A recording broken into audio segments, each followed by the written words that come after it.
I am glad to join you today. I am a big fan of support groups, as you'll learn. Much of my career has been facilitating support groups. And so it's an honor to be with you today. My hope for you today is that you will have a chance to learn some information, hopefully something you didn't know before, to provide a framework for that information so that as we finish up, we can know that you have a way to bring that information without having to look at your notes again. And I want you to have a time for personal reflection. This is my style. I'm not a researcher, I'm not a professor, but I am a mental health professional. And it's important to me that you all have a chance to reflect on what we talk about today and come up with a plan. We've got, a couple months here we're going to get through. I've learned that this is called a pandemic winter. So we actually have a name for this that we're going to talk about today. Let's start off. Okay, do you remember in the 80s, Robert Fulghum's Things I Learned in Kindergarten? Here's a few things this is not the whole list. It was a great list. Share everything. Play fair. Put things back where you found them. Wash your hands, which we know in COVID, man, that's getting to be a big deal. My palms are all dry from washing hands. Clean up your mess. Don't take things that aren't yours. Say you're sorry when you hurt somebody, and don't hit people. Okay, so that's a little levity. But truly, I would like to give you a framework that's based on your support group experience. So this is going to be things we've learned from support group that will get us through this pandemic winter. So let's start with making the subjective objective. In support groups, there's a lot of venting. We share with each other. It can be overwhelming. And sometimes coming up with information, data, research can help release a little bit of that intensity. 2, you have to take care of yourself. And I'm sure you guys are good at reminding each other that you've got to take care of yourself. You are not alone. Sometimes it feels like it when you're dealing with a complex illness like Parkinson's. When you've been isolating at home with these lockdowns and you don't get to hug people. But we've found ways, haven't we? We're getting creative and we're on Zoom right now. And you will get through this. So I hope that these 4 pieces of structure will help you take away information as we move on after the talk today. All right, so I have facilitated support groups since 1990 when I was the age of 3. But seriously, one thing that I have always found is helpful is a graphic like this. So I've worked a lot with folks with dementia and Alzheimer's, and you may have seen slides like this. I'm sure you can find them about Parkinson's as well, but this is sort of a classic. This MRI scan of the brain shows on the left the loss of cells due to dementia compared to the right one, which is normal aging. When you come to support group and you're overwhelmed or people have a lot to share, sometimes the concerns have to do with behaviors. Think, oh my gosh, she's driving me crazy. She keeps following me around the house. Or, oh man, they keep saying the same thing over and over and over again. Well, here we go. Let's put the subjective into the objective. Those behaviors are not intentional. They may not even have a psychological meaning or root. They may be purely biological. So it's important to kind of bring that subjective, overwhelmed feeling into the objective. All right, so we can't get away from the fact that mental health is a big deal. That COVID has a huge effect on mental health, and we're going to be obviously talking about mental health today.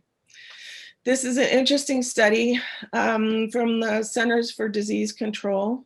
In August, that far into the pandemic, they found that incidents of anxiety symptoms were tripled from last year, quadrupling of depression diagnoses, and this was over 5,000 research subjects. In April, Boston University and Johns Hopkins found the prevalence of depressive symptoms were also tripled compared to 2018, 2 years ago. That was only 1 month into the pandemic. The interesting finding that was unexpected was that the CDC found that almost 63% of 18 to 24-year-olds reported anxiety or depression. My 2 sons that are in college have really struggled this week, and it's finals. And while we have data here from the CDC, we also know that folks in nursing homes and retirement communities and folks who are stuck at home who are older adults are struggling with these conditions as well. So this is serious stuff, but let's talk about the silver linings. You know, I'm not going to go into a great deal of detail. You know all the problems with COVID and mental health: isolation, uncertain endings, holidays, fires, racial tension, election anxiety, and here are the silver linings. When I was preparing this talk, I did what all scholars do, you know, researchers who are preparing talks, and I went to Google, and Google had some great articles, but you know, I was looking for COVID and winter and mental health, and I stopped counting citations at 5 pages. So that must have been like 100 citations or more just on COVID and mental health in the winter. So here's the interesting piece. Research is all over the place. Articles, you can find helpful information everywhere. And the interesting thing too is that I found that the stigma about asking for help, about therapy, has been reduced. In my ponderings about my next step in my career, I've looked at some job sites. Excuse me. And I've noticed that there, I kid you not, probably 25 at least startup companies that are offering online counseling. And this is fascinating, you know, it's flexible. You can do it from your home. It's convenient. They're offering it at much less expense. No travel. There are a lot of silver linings that have come out of this. So here's the difference between the blahs and the blues. This is what the meat of what Nancy was asking me to do. Depression. Let's define depression. Depression is more than just sadness. People with depression may experience a lack of interest and pleasure in daily activities, significant weight loss or gain, insomnia or excessive sleeping, lack of energy, inability to concentrate, feelings of worthlessness or excessive guilt, and recurrent thoughts of death or suicide. Now, it's not all doom and gloom. Don't worry, we won't focus on this sad part, but this is reality and we have to face it. According to the Parkinson's Foundation, at least 50% of those diagnosed with Parkinson's will experience some form of depression during their illness, and up to 40% will experience an anxiety disorder.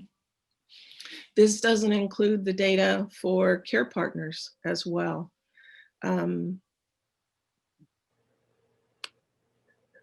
So let's talk about seasonal affect disorder. We're talking about the winter here. Seasonal affect disorder is a type of depression. You might notice that it happens the same time every year. Many people, it starts when the time changes in November. We're very spoiled here in California. We have a lot of sunny days. And so when winter hits and it's overcast or kind of rainy, it affects us greatly. I remember a couple of years ago, we had like 2.5 weeks of rain and everybody was going stir crazy. So this last 4 or 5 months, it's not necessarily winter, which is very interesting. Why do people get SAD? Well, here's what the National Institutes of Mental Health have to say. Sometimes trouble regulating serotonin, overproduction of melatonin, a decrease in production of vitamin D. Okay. So what do you do? What do you do about SAD? What do you do about depression? Well, you have to take care of yourself. So let's talk about some strategies. I'm going to give you a list of ideas, and I want you to think about this as part of your reflection. I want you to think about just a couple that you might try this winter. Here are some strategies specifically for SAD, seasonal affective disorder. Know your triggers. If you'll forgive me, I think my husband may be watching, but I'm going to say that he and I are different in how we start our morning. I don't like to turn on the news. It sets me off for the day. It's a trigger for me to start the day with the news. And he starts off with the news and it affects him and it affects me. So I am aware that I don't check the news first thing in the morning. A happy light is apparently quite successful. I was reading the instructions. You use it for 20 to 30 minutes in the morning. You don't look directly at it, and you make sure that it has low UV light. I had a couple of offices that didn't have windows, and I found that in the winter, these happy lights were very helpful. And in Scandinavian and northern countries and Alaska, they are very well aware of the use of a happy light. Get outside. Excuse me. We're lucky. You know, down here, it doesn't snow all the time. We can get out on our front porch and just breathe in some fresh air. If you can, I know that sometimes with mobility concerns or with a worry about falling, if you can, get some boots and go out and put on a poncho and get out in the rain. Feel the raindrops on your hands and just get some fresh air. And of course, also talk to your doctor about getting your vitamin D levels checked. Okay, here's our first poll. Oh, what's a happy light? Good question. This is also called a light box. You can buy them online. Verilux is a popular brand of light box. They cost like between $30 and $60. All right, so first I want you to think about what coping tool has helped you with Thanksgiving that could help you with the upcoming holidays. So I want you to just type that answer into the chat box and I'll read them off.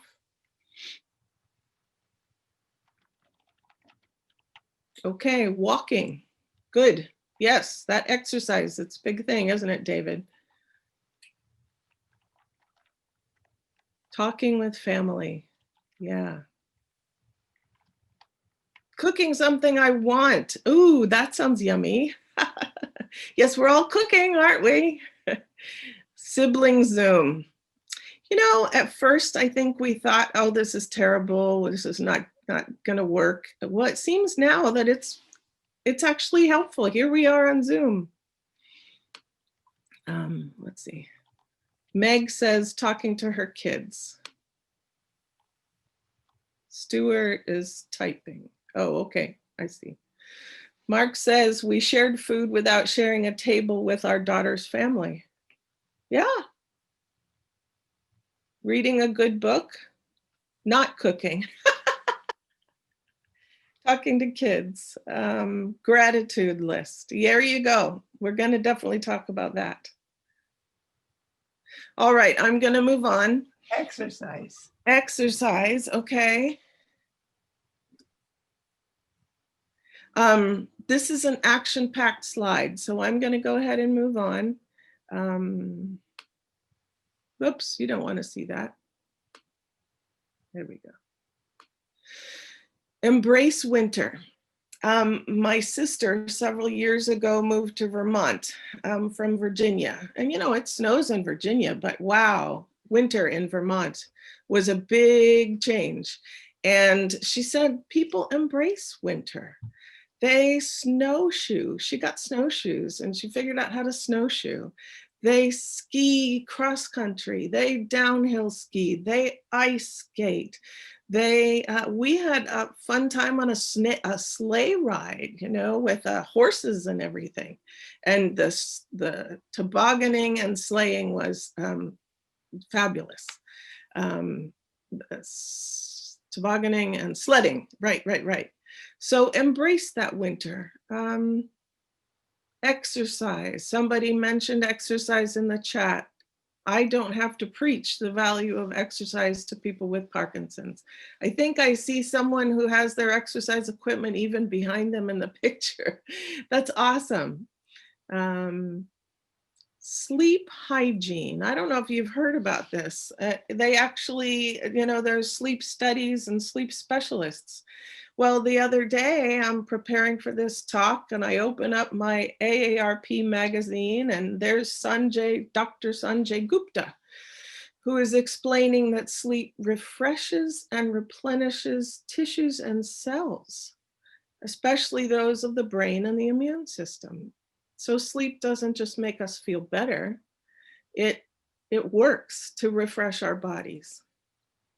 Avoid alcohol. I was recently in a meeting with Anna Lemke, who's the professor in charge of the dual diagnosis clinic at Stanford, which is substance abuse and mental health. And she said, you know, older adults, and I'm sorry if this sounds preachy, but it's a fact, older adults need to try to stick to 1 drink a day. And what's 1 drink, you say? It's 12 ounces of beer, or 5 ounces of wine, or 1.5 ounces of liquor. And there's several reasons behind that. Of course, the metabolism works differently for older adults. By the way, this is the same for men and for women. Medications for heart, for Parkinson's, for psychiatric reasons can be affected by alcohol. And certainly mood, which can also affect relationships, and depression. So try steering away from using alcohol. I know there's a lot of jokes in COVID about getting through with alcohol or getting through with food, but this is important stuff. Don't stay in your pajamas till noon. You know, try to get a shower every day. It's true. I don't know about you guys, but it's true, you know, routine is important. And as I talked about before, you know, they say, what I have read is that if you can read the news, you can manage the flow of information. If you watch it on TV or you watch it on screens, it becomes exponentially more intense. At our house, we can start, you know, raising our voices at the TV, so we're all discussing things animatedly and we can't even hear what they have to say. So yeah, you know, just like with other critical events in history, 9/11, we know that exposure the day of the collapse of the Twin Towers was really intense to watch that. Here's an interesting one, and I want you to remember this. It sounds really simple, right? Find moments of pleasure and joy.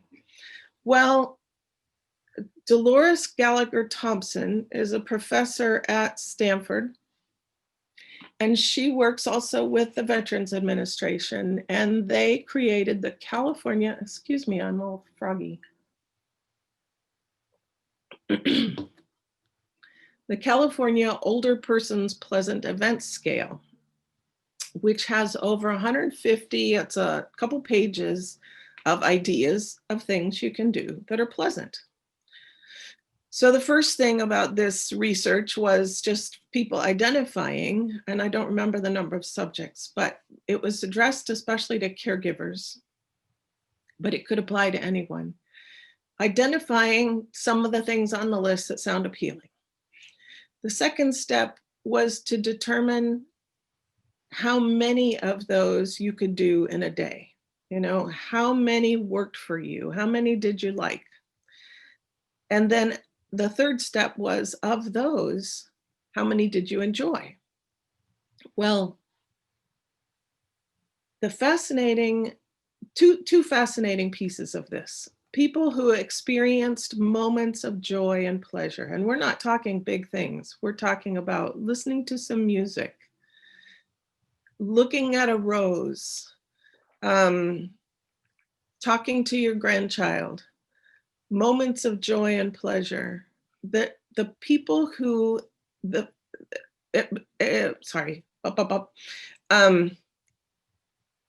people who participated in this study had less depression than those control subjects. The people who experienced moments of joy and pleasure and had several of them a day had a reduction in depression compared to those who had more in one enjoyable moment of pleasure or joy. So the moral of the story is try to do several a day. Try to come up with you can Google this list, California Older Persons Pleasant Events Scale, and get ideas today from each other. What things work for you that bring you pleasure and joy? Okay, multisensory stimulation. Here I come with my adult daycare hat on. I have worked at several different programs, and I am a big fan of adult daycare. When folks attend adult daycare, they get choices of activities and a variety of activities that are stimulating. You know, baking, singing, exercising, brain games, tango, poetry, social interactions, parties. Oh my gosh, the parties in adult daycare really bring a lot of joy.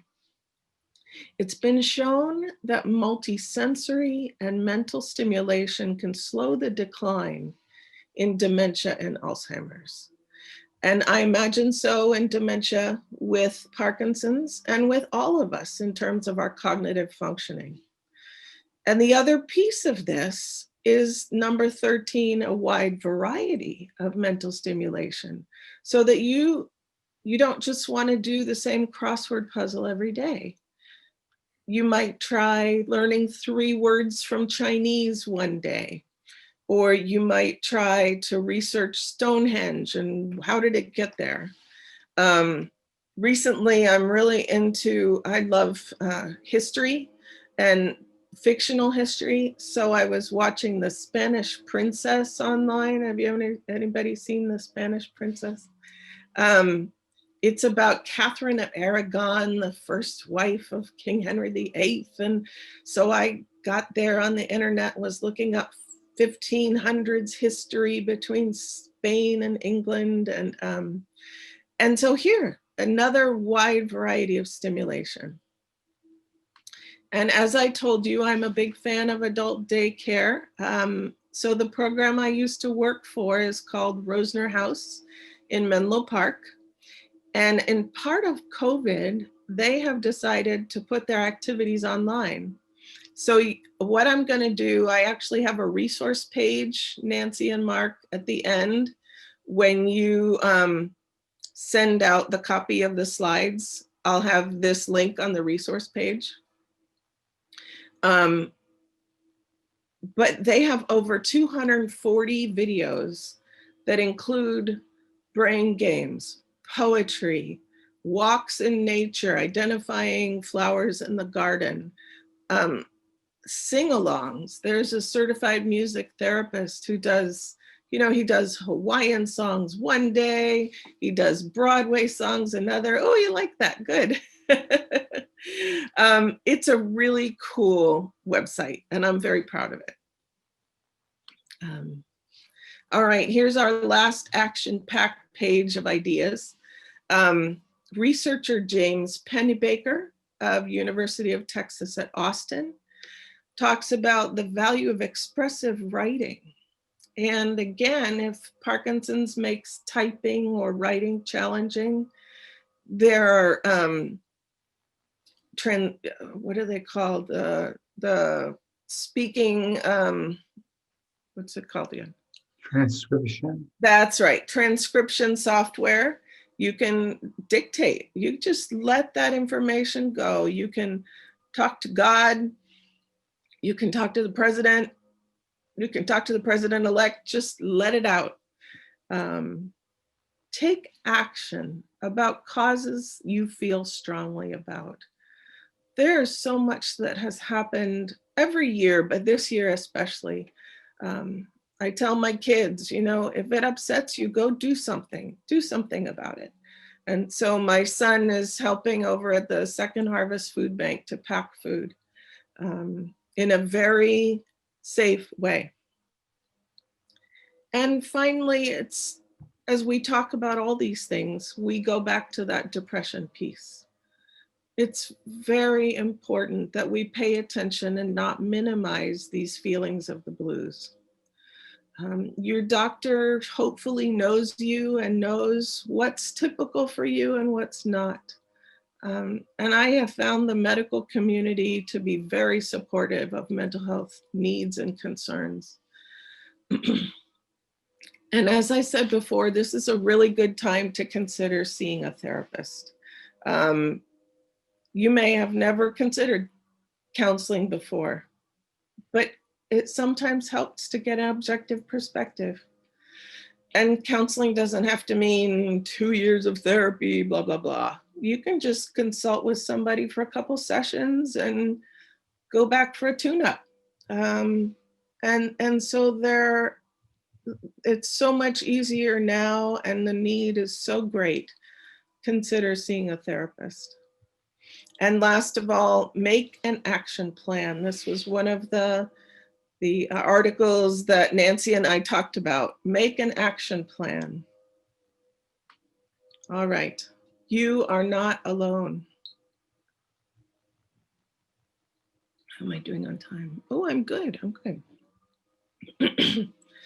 A recent Pew Research survey asked 3,700 Americans, do you believe there's a lesson or a set of lessons for humankind to learn from this coronavirus outbreak? And the biggest lesson people shared was that it forced them to reevaluate their personal lives, priorities, and relationships. I certainly find myself among these folks.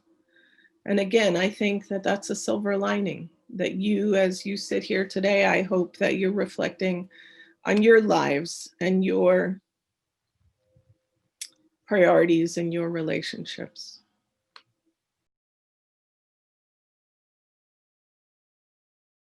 Resilience, you will get through this. Pauline Boss is the author of Love, Trauma, Loss, Trauma, and Resilience. And she writes that resilience is the ability to stretch like elastic or flex like a suspension bridge in response to the pressure and strains of life. She says, she also says, this is interesting. She says, returning to the bridge analogy, Stress means the bridge has pressure on it. Strain means the bridge is shaking but holding. Crisis means the bridge is beginning to collapse. And resiliency means the bridge is bending in response to the stress and the strain and the pressure, but can absorb the pressure without incurring damage.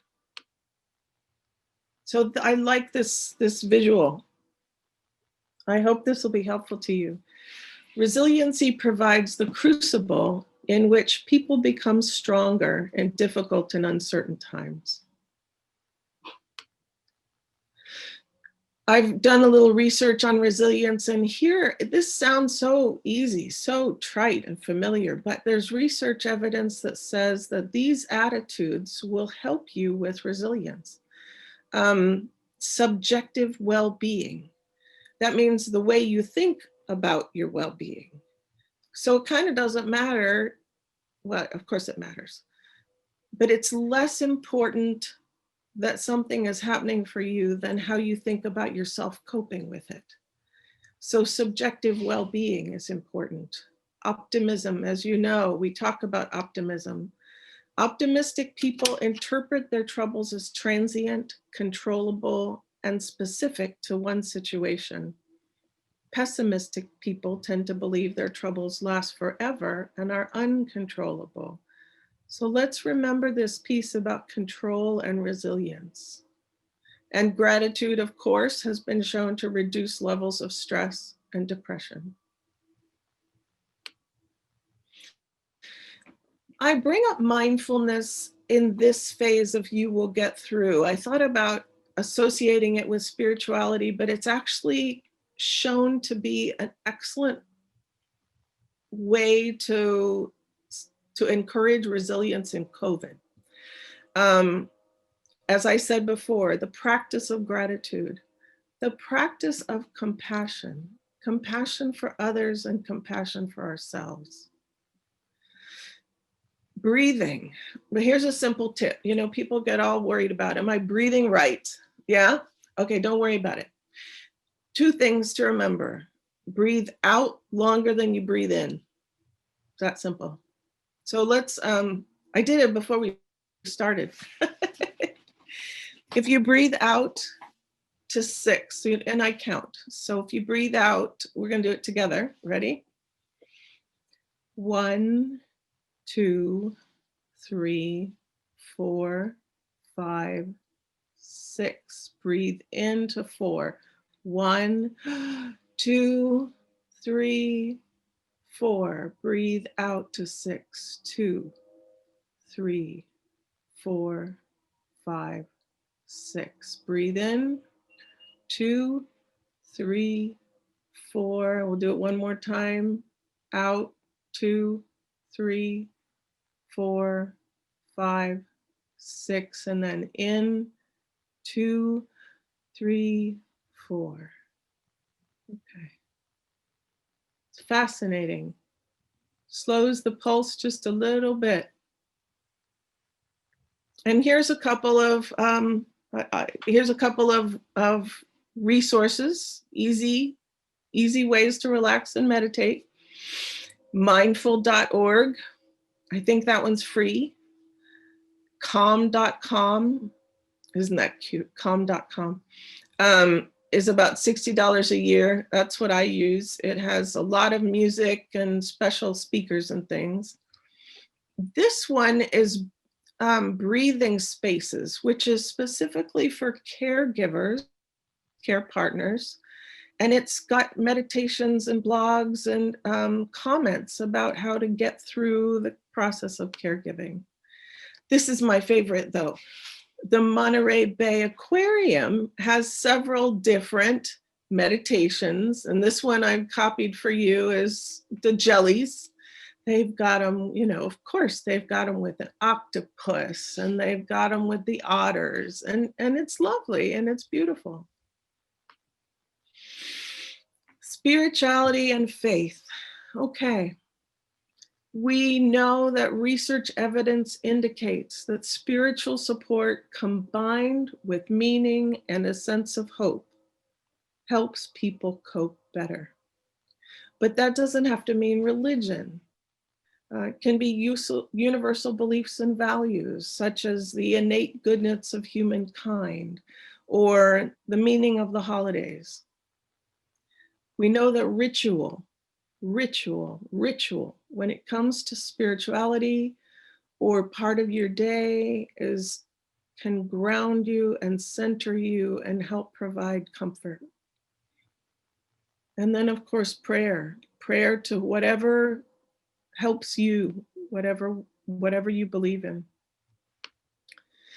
And lastly, we're going to talk about hope. And this is, this is the most important piece to me of the whole talk. And I'm going to take a sip of water.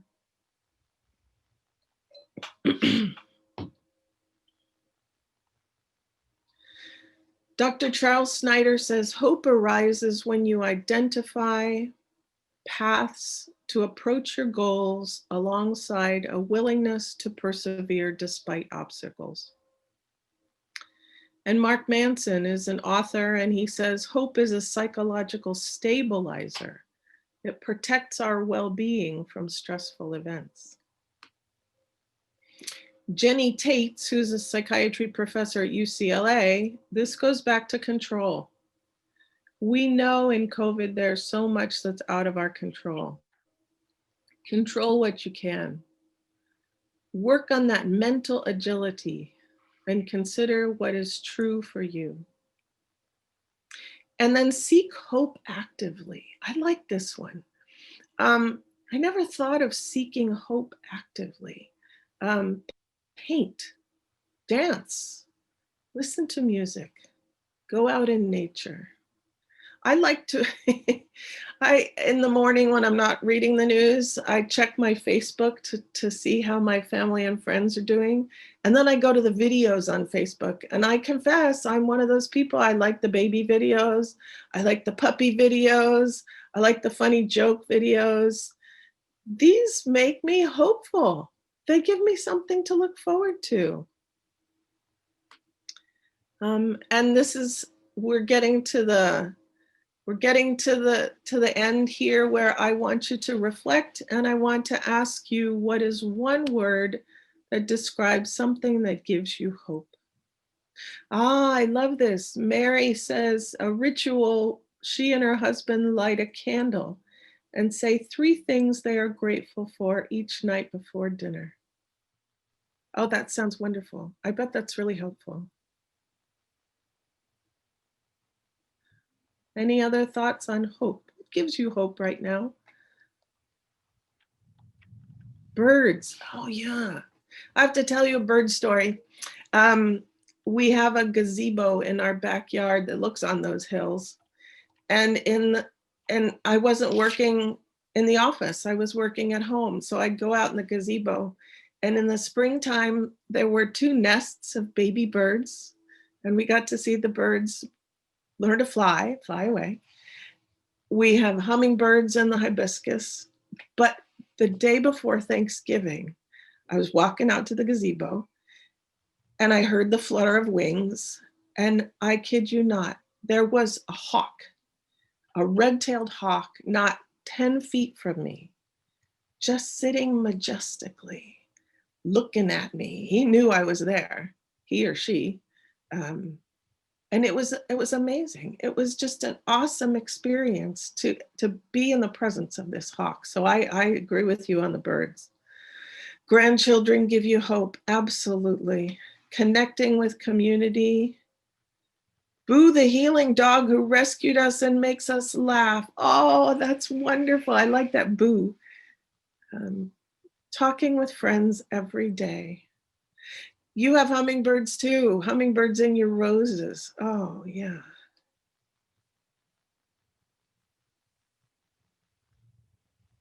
Hope that this will be over sometime. And we can start to see the end. Walks. Oh, yeah. Sunsets and sunrises. Mm-hmm. Yeah. Thank you all for this input. This is really helpful. Music, dance, art, oh, creativity. Absolutely. One breath, step at a time. There we go. Watching the moon. Watching the moon. Oh, how beautiful. Thank you, Marie. Hug my husband. There you go. Yeah. Poetry. Oh, yes, poetry.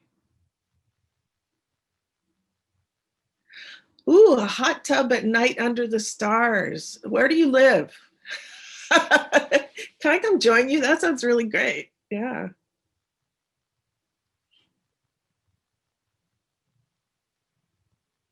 Any more?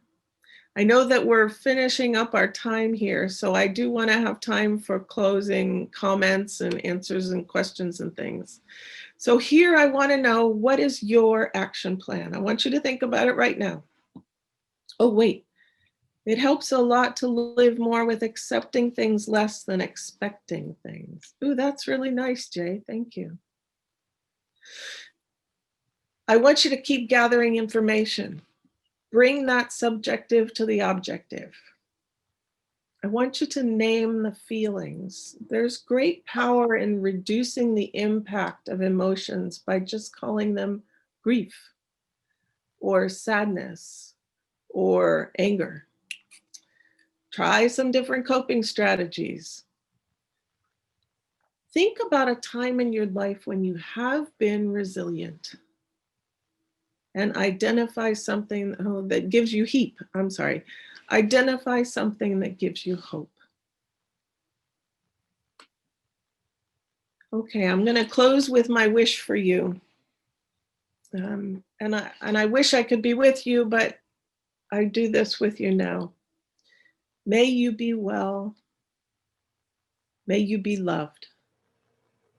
May you be joyful, and may your heart know peace.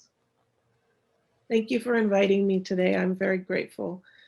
I wish I could meet you in person, and maybe we'll do that next year.